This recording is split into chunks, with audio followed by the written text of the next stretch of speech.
Start. Hello ताईंनो, हे बघा मी तुम्हाला ज्ञानेश्वरीबद्दल थोडीशी जेवढी मला माहिती आहे तेवढी थोडीशी माहिती सांगता। हे बघा ज्ञानेश्वरी ग्रंथ आहे, ज्ञानेश्वर माऊलींचा हा ग्रंथ आहे। हा ग्रंथ याचं पारायण केलं जातं। हे पारायण असं सार्वजनिक ठिकाणी, गार्डन वगैरे अशा ठिकाणी ह्याचं पारायण केलं जातं। ह्याच्यामध्ये एकूण 1 ते 18 अध्याय असतात। 18 अध्यायामध्ये ते 7 दिवसामध्ये ते 18 अध्याय पूर्ण करावं लागतात।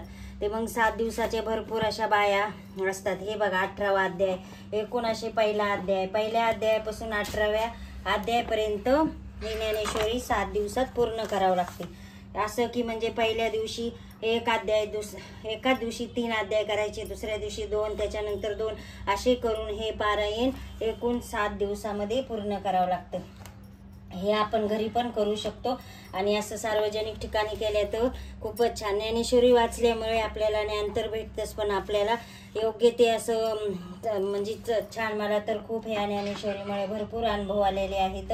संस्कृत भाषा असते पण वाचता येते आपल्याला। एकदा वाचायला लागले की म्हणजे जास्तीत जास्त असं किती कठीण शब्द असले तरी आपण वाचू शकतो। हे बघा सार्थ ज्ञानेश्वरी अध्याय 5वा कर्मसंयोग, हे असे भरपूर म्हणजे याच्यामध्ये हे ज्ञानेश्वरी वाचन आहे आणि ह्याच्या खाली अर्थ आहे।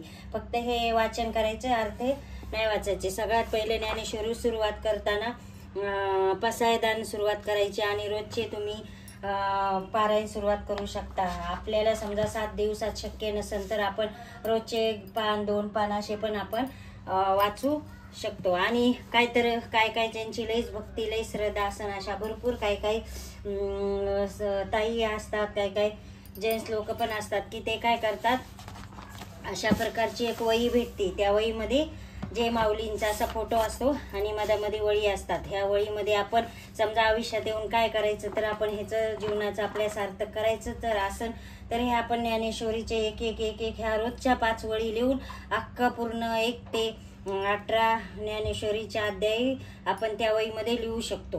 म्हणजे ते 1 दिवसात नाही होणार, त्याला 1 वर्ष लागणार, 2 वर्ष लागणार, पण ते आपण ते एक कार्य करू शकतो। म्हणजे बऱ्याचशा ताईंनी मी बघितलेलं आहे की त्यांनी स्वतः गेल्या वर्षी त्या वया घेतल्या आणि ह्या वर्षी त्या वया पूर्ण ज्ञानेश्वरीने भरून छान आणि सुंदर अक्षरात त्या ज्ञानेश्वरी पूर्ण केलेल्या आहेत। तसं म्हणजे ज्याची इच्छा असेल ते आपण असं पण करू शकतो। म्हणजे 5 वळी लिहायच्या, परत दुसऱ्या दिवशी 5 वळी लिहायच्या, असं पण आपण करू शकतो। पण हे ज्ञानेश्वरी पारायण अगदी छान आहे, उत्तम आहे। म्हणजे वर्षातून एकदा हे ज्ञानेश्वरी पारायण केलंच पाहिजे आणि ही ज्ञानेश्वरी प्रत्येकाच्या घरात असायलाच पाहिजे। कारण ज्ञानेश्वरी हा ग्रंथ सर्वात उत्तम ग्रंथ आहेच आहे, पण ह्याचे फायदे पण ज्ञानेश्वरी वाचल्याने भरपूर फायदे होतात। मनाला पण शांती समाधान लागते। त्याच्यामुळे हे पारायण तुम्ही अवश्य करा। कधी पण येऊन दरवर्षी म्हणजे घरात जर असली ज्ञानेश्वरी आपल्या तर आपण ती वाचावंच लागते। वाचायची म्हणजे वाचायचीच, ते असं म्हणजे आणून अशीच ज्ञानेश्वरी ठेवायची नाही। शक्यतो ज्ञानेश्वरी देवाच्या ठिकाणी, आळंदी कुठे देवाच्या ठिकाणी तुम्ही गेलात, पंढरपूर अशा ठिकाणी ही ज्ञानेश्वरी घेऊन येऊ शकता। हे मध्ये ही मोठी आहे, ह्याच्यामध्ये छोटी साईज पण भेटते आणि मोठी। आता भरपूर छान नवीन ह्याच्या निघलेल्या आहेत। हे बघा अक्षर हे मोठे म्हणजे कसे हे असं जास्त मोठे असले की वाचता येतात। आणि ही ज्ञानेश्वरी ठेवायसाठी एक असा कपडा पण भेटतो। हे बघा ह्या टाईपचा असा कॉटनचा कपडा असतो।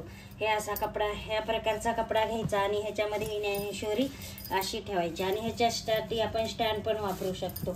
स्टँड नसलं तर असं एक आसन घ्यायचं, त्याच्यावर बसून आपण ज्ञानेश्वरी दिवा अगरबत्ती लावून वाचू शकतो। बघा ह्या पद्धतीची अशी ज्ञानेश्वरी देवघराच्या आतमध्ये नाही तर देवाच्या ठिकाणी अशी चांगल्या ठिकाणी जिथे काहीचं म्हणजे चांगल्या ठिकाणी धूळ बीळ होऊ नये अशा ठिकाणी ही ज्ञानेश्वरी ठेवायची।